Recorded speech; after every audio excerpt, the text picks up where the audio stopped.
ఏం చెప్పానమ్మా? ప్రభు బలలో అర్హత కలిగిన వాళ్ళే కూర్చోండి, అర్హత లేకపోతే కూర్చోబోకండి. పశ్చాత్తాపడి తీర్మానం చేసుకుంటే ఇక మీట ఆ పనులు చేయకుండా జాగ్రత్త పడండి అని చెప్పాను కదమ్మా.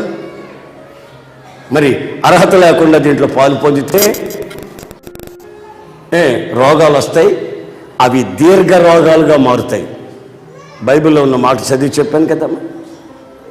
కొంతమంది క్రమం తప్పి అక్రమాలు చేస్తూ కూడా దీంట్లో ప్రవేశిస్తే కొంతమంది హఠాత్తుగా చచ్చిపోతారు అని బైబిల్లో రాసింది. ఎన్ని చెప్పాను కదమ్మా.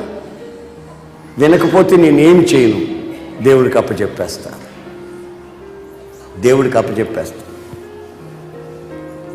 చూడండి, మనస్సాక్షి